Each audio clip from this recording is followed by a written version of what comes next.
I ran alone on the track at Marine Corps Base Camp Pendleton at 5:30 hours on a cold November morning. The California coastal fog was thick enough that I could barely see 50 meters ahead, and the temperature was in the low 40s, cold enough that my breath formed visible clouds with each exhale. I wore simple PT gear, gray Navy issue running shorts and a matching long-sleeve shirt, both without any unit identification or rank insignia. My hair was pulled back in a tight bun. I looked like any other service member getting in a morning run before the day's duties began. That anonymity was exactly what I needed during this 12-hour transit between classified missions. I was Lieutenant Sarah Bennett, call sign Ghost, and I had just completed a 72-hour operation in a location I couldn't name, doing work I couldn't discuss, for an agency that officially didn't employ me. I was in transit to another classified assignment that would begin in 18 hours, and I had chosen to spend my brief layover at Camp Pendleton running laps to process the previous mission and prepare mentally for the next one. Running had always been how I processed stress and compartmentalized the psychological toll of operating in denied territories where discovery meant death and success meant nobody would ever know what I had accomplished. This particular morning, I was running to forget the face of a man I had eliminated 48 hours earlier, to stop hearing the sound his body made when it hit the floor, to separate the Sarah who did that work from the Sarah who had to continue functioning as a relatively normal human being. The track was empty at this hour, which was why I had chosen it. I needed solitude. Time alone with my thoughts and the rhythm of my breathing and footfalls.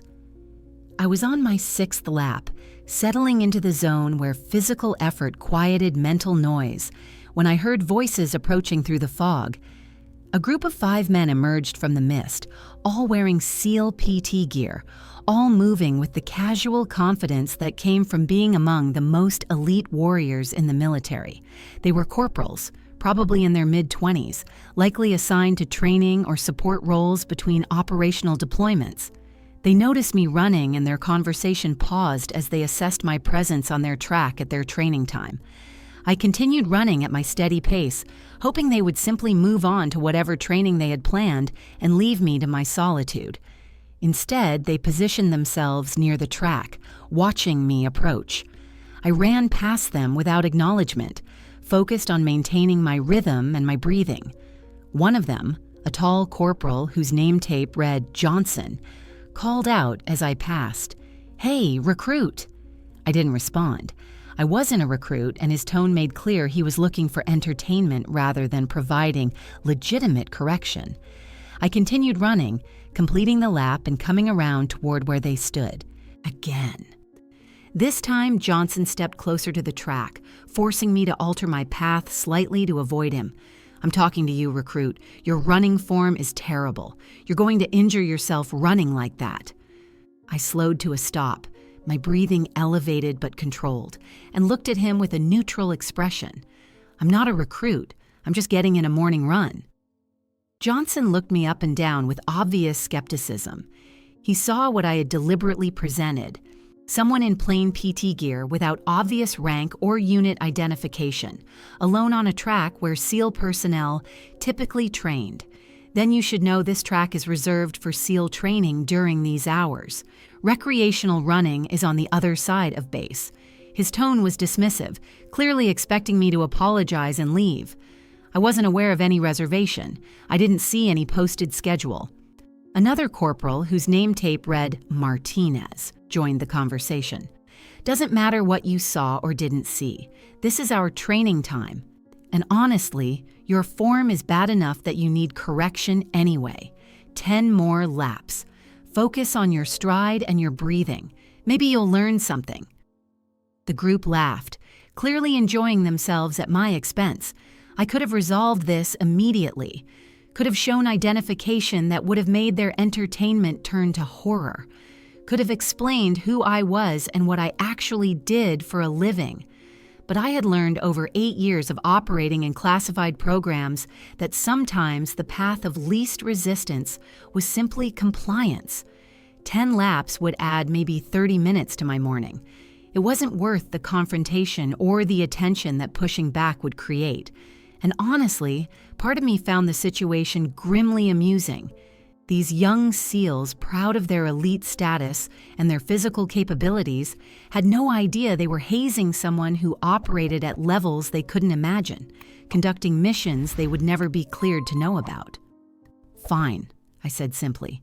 10 more laps. Johnson looked surprised that I had agreed without argument. "And make them good laps. We'll be watching. If your form doesn't improve, we'll add more."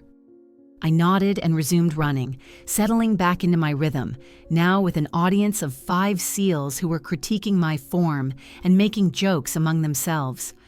I ran the 10 laps they had assigned, each one executed with the same steady pace and controlled breathing I had maintained before their interruption. My form wasn't terrible, despite Johnson's assessment. I had been running competitively since high school and had maintained rigorous physical conditioning throughout my military career, but I also understood what was actually happening here. This wasn't about my running form. This was about young operators asserting dominance over someone they perceived as junior or outside their elite community. It was hazing disguised as correction, entertainment at my expense. I had encountered similar situations dozens of times over 8 years. Being underestimated and dismissed based on appearance was so routine that I barely registered it anymore. After the 10th lap, I slowed and prepared to leave the track. Johnson called out again, "Hold up! Where do you think you're going?" I turned to face him. "You said 10 laps? I completed them."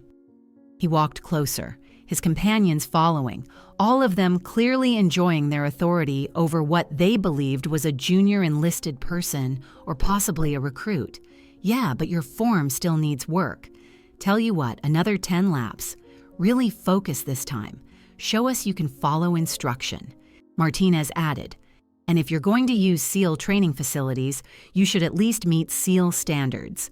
20 total laps should be minimum for someone with your conditioning level." I stood on the track, calculating whether this was worth pushing back against. 20 laps total would mean I had been running for over an hour and a half. I had other things I needed to accomplish before my next mission briefing, but I also recognized that arguing with them would likely escalate the situation and create the kind of attention I specifically didn't want during my brief transit layover. I made my decision. 20 laps. Understood. The 5 corporals seemed disappointed that I wasn't arguing or complaining. They had clearly expected resistance that would justify further harassment. Instead, I simply resumed running. They retreated to a nearby bench where they had left coffee and breakfast, settling in to watch and critique while they ate. I ran, lap after lap. The fog began to lift as the sun rose higher. The cold morning air warmed slightly. My muscles, already fatigued from the previous laps and from 3 days of operational stress, began to protest the extended effort. But I maintained my pace, controlled my breathing, focused on the rhythm of footfalls and the meditative quality that came from sustained physical effort. The corporals grew bored after a few more laps and their conversation shifted away from me to other topics: upcoming training, weekend plans, complaints about various aspects of military life. I became background noise to them. The junior person they had hazed who was now dutifully completing her assigned punishment laps while they enjoyed their breakfast. That invisibility was exactly what I had cultivated over 8 years. The ability to be present but unremarkable, to be seen but not perceived as significant, to operate in spaces where nobody thought to watch carefully because they assumed I wasn't important enough to warrant attention. It was the same skill set that allowed me to infiltrate hostile territories by appearing to be exactly what people expected to see. A woman going about ordinary business, someone so unremarkable that enemies looked right past her, even when she was gathering intelligence or positioning for operations that would end their lives. I was on lap 18 of 20 when I noticed activity at the main gate of the base. Even through the remaining morning fog, I could see a convoy of vehicles entering, moving with purpose toward the central administrative area. 3 black SUVs with military markings, not standard base traffic. VIP transport. I continued running, lap 19 now, my focus shifting between maintaining my pace and observing the unusual convoy activity. The lead SUV diverted from the main route and headed directly toward the training area where I ran. It pulled up to the parking area adjacent to the track, followed by the other two vehicles. The 5 corporals noticed the convoy, and their casual conversation stopped. They stood from their bench, recognizing that whatever was happening was significant enough that senior leadership had arrived. The rear door of the lead SUV opened before the vehicle had completely stopped, and a man in Army dress uniform stepped out. His rank insignia showed 4 stars, a 4-star general, at Camp Pendleton at 0630 hours, heading directly toward the running track, where I was completing lap 19 of my hazing-induced punishment laps. I maintained my pace, processing what this might mean, calculating the probability that this had anything to do with me versus being completely coincidental. The general walked with purposeful stride directly toward the track. His aide and 2 security personnel followed at a respectful distance. The 5 SEAL corporals came to attention, clearly confused about why a 4-star general was at their training facility at this hour. I completed lap 19 and began lap 20, the final one, running directly toward where the general now stood at the edge of the track.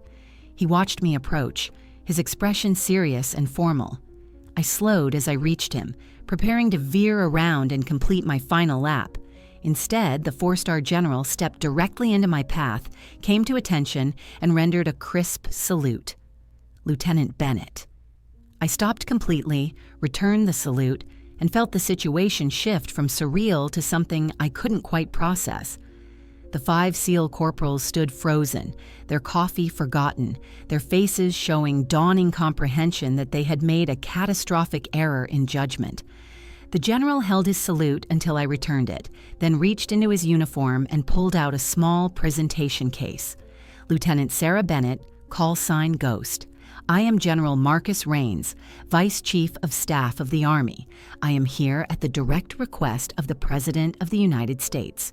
He opened the case, revealing a Silver Star medal resting on blue velvet. The President personally monitored your most recent operation in real time from the Situation Room. He has asked me to present this to you immediately and personally, along with his gratitude for service that exemplifies the highest traditions of military excellence. The morning air seemed to stop moving. The 5 corporals stood absolutely motionless, processing what they were hearing. I stood in my sweat-soaked PT gear, having just completed 20 punishment laps assigned by junior enlisted personnel who had assumed I was someone they had authority to haze, while a 4-star general presented me with a Silver Star on behalf of the President. The general pinned the medal to my PT shirt with the kind of reverence reserved for the most significant military recognitions. Then he stepped back and saluted again. Lieutenant Bennett, on behalf of the President, the Secretary of Defense, and the United States Army, thank you for your service and your sacrifice in operations that will never be publicly acknowledged, but that have saved American lives and protected national security at the highest level. I returned his salute, my mind trying to process the juxtaposition of the past 90 minutes and this moment. General Raines turned to look at the 5 SEAL corporals who had been hazing me for the past hour and a half. His expression shifted from reverent respect to cold assessment. Corporals, he said, his voice carrying command authority that made all 5 of them snap to even more rigid attention. Do you know who this officer is? None of them spoke. Their faces showed they were beginning to understand they had made a mistake of catastrophic proportions. This is Lieutenant Sarah Bennett, General Raines continued. In the past 3 years, she has conducted 17 classified operations in denied territories, where American military presence is officially prohibited. She has gathered intelligence that has prevented multiple terrorist attacks on American soil. She has eliminated high-value targets that conventional forces couldn't reach. She has operated alone in hostile territories, where discovery would have meant certain death, and where success meant nobody would ever know what she accomplished. He paused, letting that information sink in. and you just forced one of the most decorated and accomplished officers of her generation to run 20 extra laps because you assumed she was someone you had authority to haze. The 5 corporals looked like they wanted the ground to open up and swallow them. Johnson, who had initiated the encounter, found his voice. "Sir, we had no idea. We thought she was..." "You thought she was someone junior enough that you could treat her disrespectfully without consequences," General Rains finished.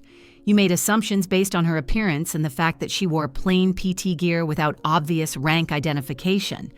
You never considered that she might be someone whose authority and accomplishments far exceeded your own." The general turned back to me. "Lieutenant Bennett, do these personnel owe you an apology?" I looked at the 5 corporals, all of them standing rigid with shame and fear about what would happen to their careers. And I made a decision about how this teaching moment would conclude. "General, with respect, I think these corporals owe themselves an education about assumptions and verification. An apology to me doesn't address the underlying problem." General Rains nodded slowly, understanding what I was suggesting. "You're correct, Lieutenant. An apology is insufficient. These corporals need to learn why their assumptions were dangerous and how to operate with the kind of judgment that prevents future incidents." He looked at the 5 SEALs. "You will report to Lieutenant Bennett's temporary office at 1400 hours today. She will provide education about operational security, about the importance of not making assumptions about personnel you encounter, and about why hazing someone based on incomplete information compromises military effectiveness." The corporals remained at attention. "Sir, yes, sir," they responded in unison. General Rains turned back to me one final time. "Lieutenant Bennett, your next briefing is scheduled for 1600 hours at the secure facility. I've been asked to escort you there personally. But first, you should get cleaned up and have breakfast. You've earned both after completing 20 laps at the request of personnel who had no authority to assign them." He smiled slightly. Though I have to say, maintaining discipline and completing those laps without argument, even when you had every right to refuse, demonstrates exactly the kind of character that makes you effective in the operations you conduct. The general departed with his security detail, leaving me standing on the track wearing a silver star pinned to my sweat-soaked PT shirt, facing 5 SEAL corporals who had just learned the hardest lesson of their careers about assumptions, authority, and the danger of judging people by appearance. The teaching moment had begun. The lesson would spread far beyond this track at Camp Pendleton. But first, these 5 young operators needed to understand exactly who they had hazed and why their assumptions had been so catastrophically wrong. Let me explain who Ghost actually is, since those 5 corporals only understood that they had made a mistake, but didn't comprehend the full scope of what I actually did, or why General Rains had flown to Camp Pendleton specifically to present a medal that most officers receive in formal ceremonies. I walked off the track toward the locker facility, the silver star still pinned to my PT shirt, feeling the weight of it both literally and figuratively. Behind me, the 5 corporals remained frozen, processing what had just happened. I had 8 hours before my briefing, time to shower, eat, rest, and prepare for the next mission. But first, I needed to decide how to handle the 1400 hours education session that General Rains had mandated for those 5 SEALs. In the locker room, I finally looked at myself in the mirror, sweat-soaked, exhausted from 20 laps I hadn't planned to run, wearing a silver star that represented an operation I could never discuss in detail. The operation that earned this medal had happened 72 hours ago in a country where American military operations were officially prohibited. I had infiltrated alone, spent 3 weeks establishing cover identity, and eliminated a target who was coordinating attacks that would have killed hundreds of Americans and Allied personnel. The mission had been monitored in real time by the President and National Security Council because the stakes were so high and the diplomatic consequences of failure would have been catastrophic. If I had been discovered, the U.S. would have denied any knowledge of my presence, and I would have been executed as a spy with no possibility of rescue or acknowledgement. But I had succeeded. Perfect precision. Zero complications. The target eliminated, intelligence gathered, and I was extracted within 18 hours of mission completion. That's what ghost meant. Not just a call sign, but a methodology. I operated invisibly in territories where American presence was denied, conducting missions that officially never happened, eliminating threats that conventional forces couldn't reach. I had been doing this work for 8 years, ever since I was recruited from Delta Force, where I'd specialized in solo infiltration operations. My small stature, unremarkable appearance, and ability to blend into diverse cultural environments made me ideal for missions that required absolute invisibility. The military had dozens of elite operators who could conduct raids with overwhelming force, but they had very few who could operate alone in denied territories for weeks or months, appearing to be exactly what local populations expected to see, gathering intelligence and executing missions without anyone realizing an American operator was present. That capability had made me valuable, also isolated, psychologically taxing, and operating at classification levels where even most senior officers didn't know I existed. The Silver Star was my third. I also had 2 bronze. Stars with Valor, a Purple Heart from a mission in Syria that had gone wrong, and commendations from agencies that couldn't be named in my official record. But all of those recognitions existed in classified files that would never be made public. My official personnel record showed me as a logistics officer with unremarkable assignments and no combat deployments. That cover identity was essential for the work I did. If enemies ever connected my actual identity to the operations I conducted, I would become a high-value target, and everyone I had ever been connected to would be at risk. So I operated as Ghost in classified missions, and as Lieutenant Sarah Bennett, Forgettable Logistics Officer, in official records. The 5 corporals who had hazed me this morning had encountered the official cover identity and made assumptions based on what they saw. They couldn't have known that the unremarkable woman in plain PT gear was someone who operated at the highest levels of classified special operations.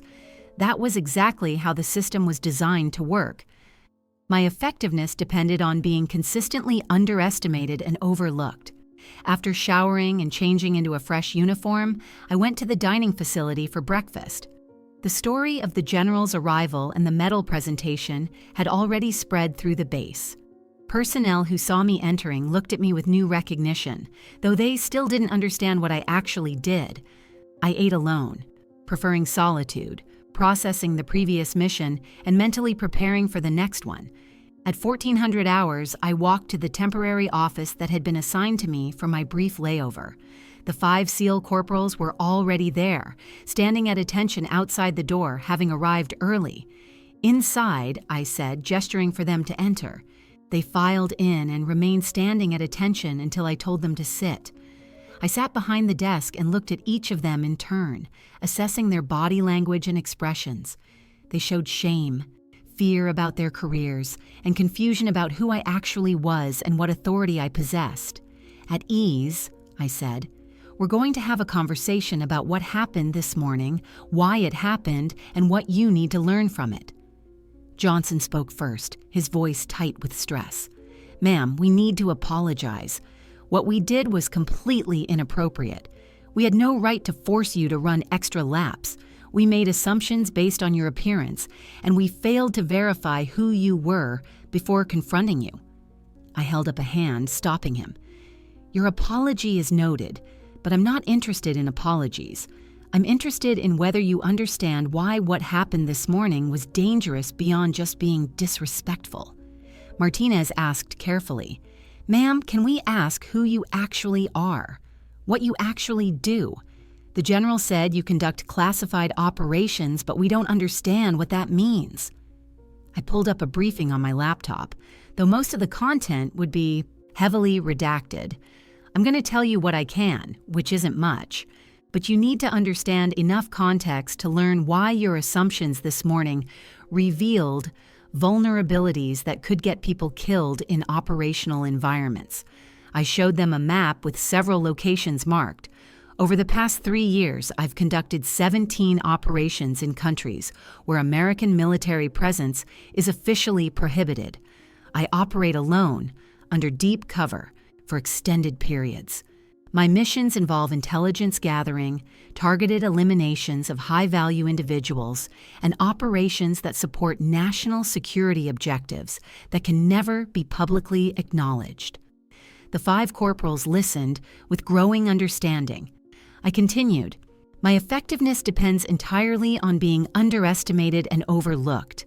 When I'm operating in denied territories, I need enemies to look at me and see exactly what they expect to see. An unremarkable woman going about ordinary business, someone who doesn't warrant careful scrutiny or suspicion." I pulled up photos from various operations, though the images were carefully sanitized to remove identifying details. In these photos, I'm operating in hostile territories. In this one, I'm in a marketplace gathering intelligence. In this one, I'm positioned for an operation. In this one, I'm extracting after a successful mission. In every single one, I look completely unremarkable. That's intentional. That's what keeps me alive. Johnson spoke up. "Ma'am, so when we saw you running this morning and assumed you were someone we could haze, we were seeing exactly what you've designed people to see." "Exactly. You looked at me and made assumptions based on my appearance and the fact that I wore plain PT gear. Those assumptions led you to treat me in a way that you believed was appropriate based on what you perceived." Williams asked, "But ma'am, how are we supposed to know? You didn't have rank visible. You didn't identify yourself. You just started running the laps we assigned." That's the second lesson. I didn't argue or refuse because I've learned that sometimes compliance is the path of least resistance. 10 laps, then 20 laps, added 30 minutes to my morning. It wasn't worth the confrontation or the attention that pushing back would have created. I looked at them directly. But in an operational environment, that same assumption-based decision-making is what gets people killed. You see someone who doesn't fit your mental image of a threat, you dismiss them. You don't watch them carefully. And that person turns out to be the enemy operative who gathers intelligence on your position or executes an attack you never saw coming. Chen, who had been quiet until now, asked, "Ma'am, the general said you've prevented terrorist attacks and eliminated high-value targets. Can you tell us about any specific operations?" I shook my head. "No. Those operations are classified at levels that require specific need-to-know authorization. What I can tell you is that the mission I just completed, the one that earned the Silver Star the general presented this morning, prevented an attack that would have killed over 200 Americans and Allied personnel." I paused. The target I eliminated was coordinating a complex operation involving multiple terrorist cells across 3 countries. Intelligence indicated the attack was days away from execution. Conventional military operations couldn't reach him because of his location and the diplomatic constraints of operating in that territory. So I was inserted alone, spent 3 weeks establishing cover, and executed the mission with 0 complications. Rodriguez, the 5th corporal, who had remained silent, finally spoke. "Ma'am, how do you handle the psychological stress of operating alone in hostile territory for extended periods, knowing that if something goes wrong, there's no backup and no possibility of rescue?" I appreciated the question because it showed he was thinking beyond just the tactical aspects. The psychological toll is significant. That's why I was running alone this morning. Physical effort helps me process operational stress and compartmentalize the things I have to do in the field. Running 20 laps because 5 SEALs assumed they had authority to haze me was actually therapeutic in a strange way. The corporals looked confused by that statement. I explained, "In my world, being underestimated is normal. Being dismissed and overlooked is what I cultivate deliberately. This morning's encounter was just another version of what I experience constantly. You made assumptions based on appearance. Enemies make the same assumptions. That's what keeps me effective."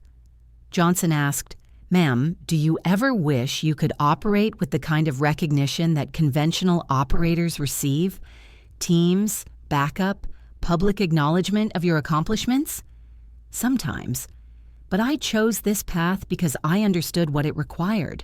Solo operations in denied territories, extended periods under cover identities, missions that will never be publicly acknowledged, psychological isolation from normal military community. That's the cost of doing work that conventional forces can't accomplish." I stood and walked to the window overlooking the training areas. What happened this morning wasn't really about you five making a mistake.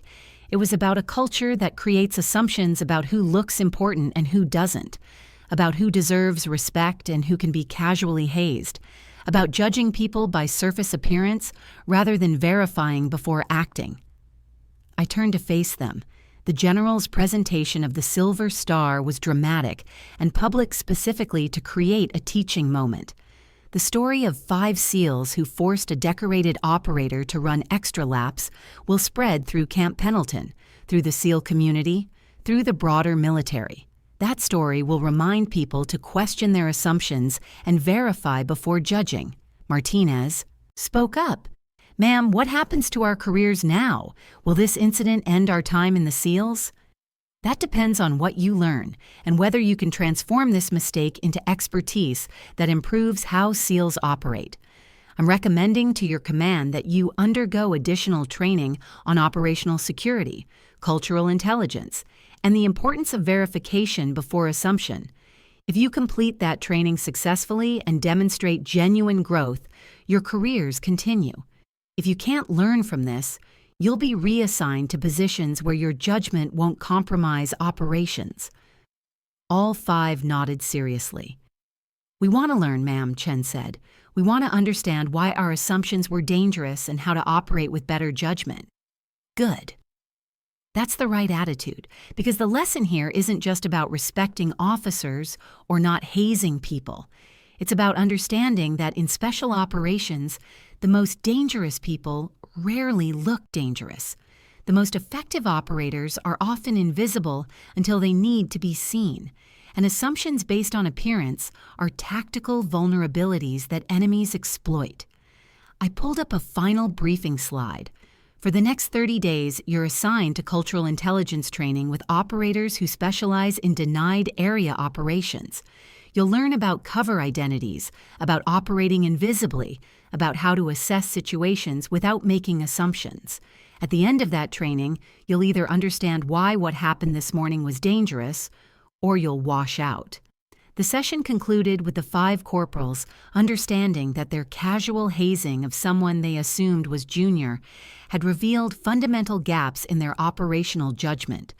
Whether they could transform that understanding into actual capability remained to be seen. But the story of Ghost and the extra laps would spread, becoming another reminder that capability came in unexpected forms, that the person you underestimated might be the most dangerous operator you'd ever encounter, and that assumptions were vulnerabilities that could cost lives in environments where judgment mattered more than physical prowess. The 30-day training program I designed for the 5 SEAL corporals focused on the education they should have received, but conventional special operations training didn't emphasize denied area operations where invisibility mattered more than physical prowess.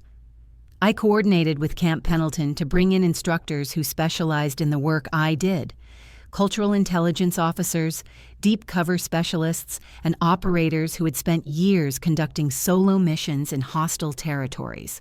For the next month, you're going to learn about operating in environments where physical prowess and aggressive confidence get you killed, I told them on day 1.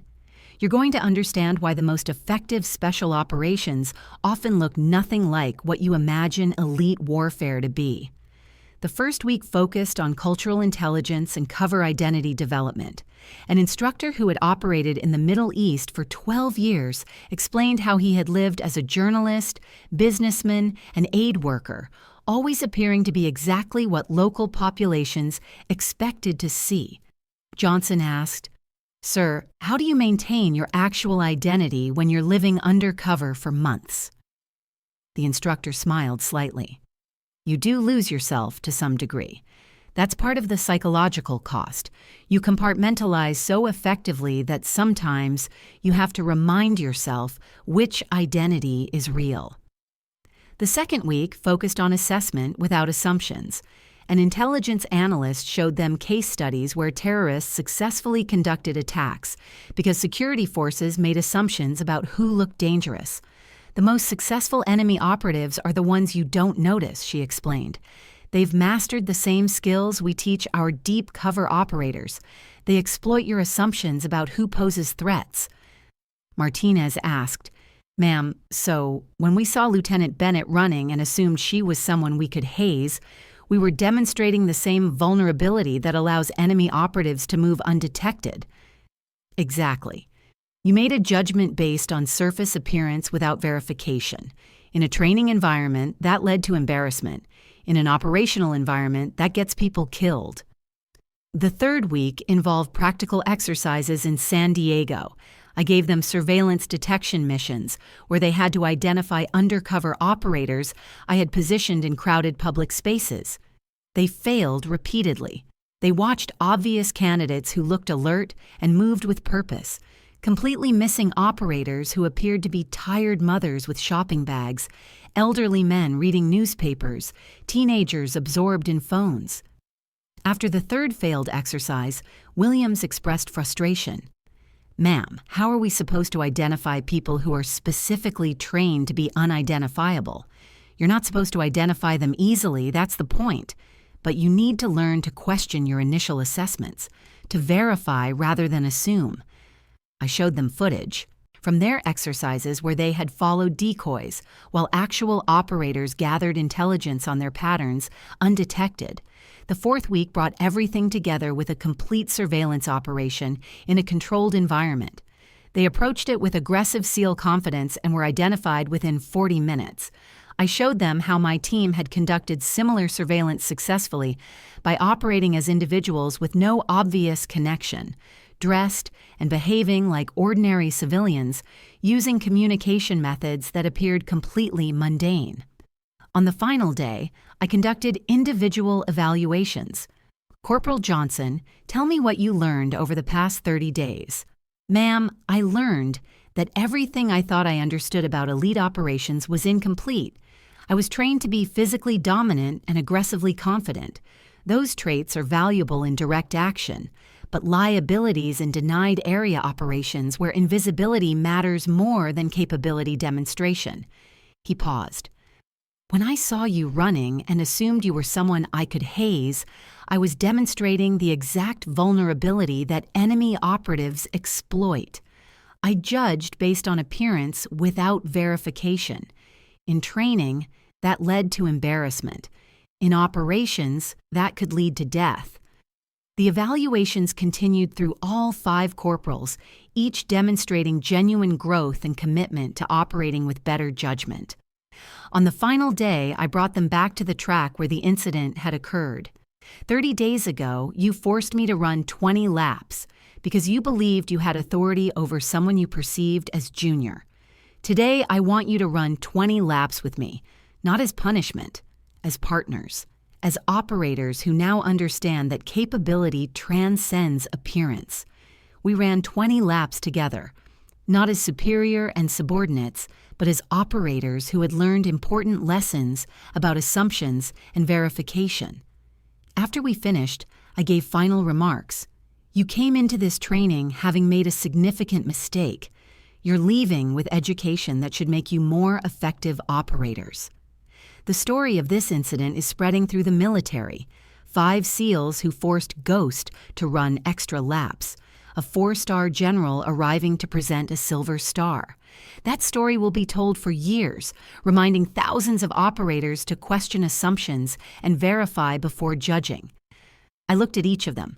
Your mistake became a teaching tool that improves military culture. Don't waste it by failing to apply what you learned. 3 years later, I sat in a secure briefing room at Fort Bragg, reviewing reports from my 23rd classified mission. The work continued, but the impact of that morning had spread beyond what we anticipated. Johnson had become a SEAL instructor specializing in cultural intelligence, using our story as a case study. Martinez worked in intelligence operations where his training in questioning assumptions made him exceptionally effective. Williams had identified enemy operatives in 3 missions by recognizing people who appeared too ordinary. Chen and Rodriguez were conducting denied area operations similar to mine. Last week, I spoke at the Army's Special Operations Command Conference before over 500 elite operators. 3 years ago, 5 SEAL corporals saw me running and assumed I was someone they could haze. They forced me to run 20 extra laps. An hour later, a 4-star general presented me with a silver star in front of those same corporals. The story spread as a cautionary tale. But the real lesson was about a culture that creates assumptions about who looks important. I showed footage from that morning. I ran those 20 laps without argument because I've learned that being underestimated is a tactical advantage. When enemies look at me and see someone unremarkable, they create opportunities I exploit. Those 5 SEALs demonstrated the same vulnerability I rely on in denied area operations. After the conference, General Rains approached me. "Captain Bennett, that incident has had impact beyond those 5 SEALs. The story is used in leadership courses across all branches. Since then, reports of hazing based on appearance have decreased by 42%. Cultural intelligence training has expanded. Operators report more confidence questioning assumptions before acting." That evening, I received messages from all 5 corporals, now spread across different assignments. Johnson: "Ma'am just taught another class using our story. Every time I tell it, I'm reminded how much that training changed my career." Martinez: "Ma'am, identified a potential threat today because they were working too hard to appear ordinary. Your training saved lives." Williams: "Ma'am, integrated cultural intelligence into our team's planning. Commander says it's transformed how we approach missions." Chen and Rodriguez: "Ma'am, we're both conducting denied area operations now. Everything we do builds on what you taught us." The next morning, I attended my briefing for my 24th classified mission, another high-value target in denied territory, another mission requiring weeks under deep cover and perfect precision. This was the work I had chosen, missions I conducted alone while the world remained unaware, operations that prevented attacks and protected American interests where conventional military force couldn't operate. And it remained possible because people consistently underestimated me. Because 5 SEAL corporals had looked at me and seen someone they could casually haze. Because enemies made the same assumptions, looking at someone ordinary and failing to recognize the danger. The story of the extra miles would continue being told. New operators would learn the lessons. The cultural transformation would keep spreading. But I would continue operating in shadows, conducting missions that officially never happened, being the person enemies didn't notice until it was too late. That morning at Camp Pendleton had seemed like a minor inconvenience. Instead, it had become a defining story that influenced thousands of operators and transformed training approaches. I deployed 72 hours later, disappearing into another denied territory under another cover identity, conducting another mission that would never be acknowledged. Because that's what Ghost did. Operated invisibly, eliminated threats surgically, and relied on the fact that enemies would continue making the same assumptions those 5 corporals made, looking at someone ordinary and failing to recognize the elite operator standing directly in front of them. The extra miles had taught lessons that would endure, and those lessons would keep saving lives, improving operational effectiveness, and reminding operators to question their assumptions before it was too late. That was worth every lap I ran that morning, worth the embarrassment, the effort, and the teaching moment that followed. Because the measure of success wasn't personal recognition. It was the operators who learned from your example, the culture you transformed, and the missions that succeeded because people had learned to see more clearly. The work continued, the legend grew, and Ghost remained exactly what the name implied: invisible until the moment action was required, ordinary until circumstances demanded extraordinary, and consistently underestimated right up until the target was eliminated and the operator had disappeared without a trace. And it all remained possible because people consistently underestimated me, because 5 SEAL corporals 3 years ago had looked at me and seen someone they could casually haze, because enemies made the same assumptions, looking at someone ordinary and failing to recognize the danger standing directly in front of them. The story of the extra miles would continue to be told. New operators would learn the lessons about assumptions and verification. The cultural transformation would keep spreading through the special operations community, but I would continue operating in shadows, conducting missions that officially never happened, being the person enemies didn't notice until it was too late. That morning at Camp Pendleton, running 20 laps while 5 young SEALs watched and laughed, had seemed like a minor inconvenience. Just another example of being underestimated and dismissed based on appearance.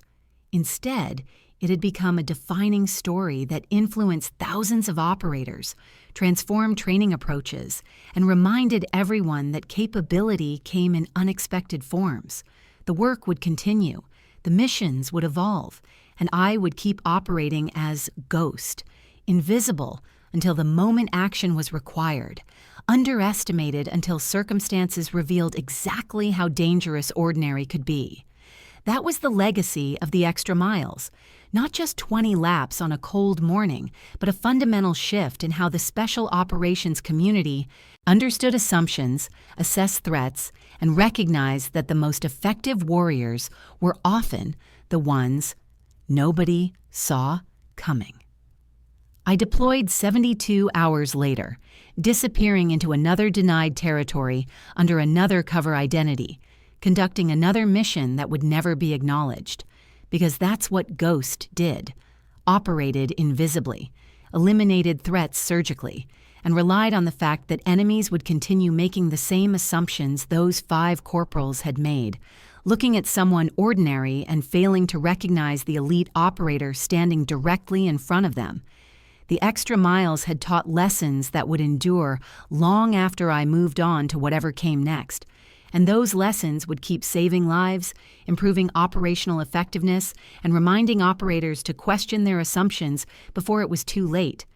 That was worth every lap I ran that morning, worth the embarrassment, the effort, and the teaching moment that followed. Because in the end, the measure of success wasn't personal recognition or public acknowledgement. It was the operators who learned from your example, the culture you transformed, and the missions that succeeded because people had learned to see more clearly. The work continued, the legend grew, and Ghost remained exactly what the name implied: invisible until the moment action was required, ordinary until circumstances demanded extraordinary, and consistently underestimated right up until the target was eliminated and the operator had disappeared without a trace.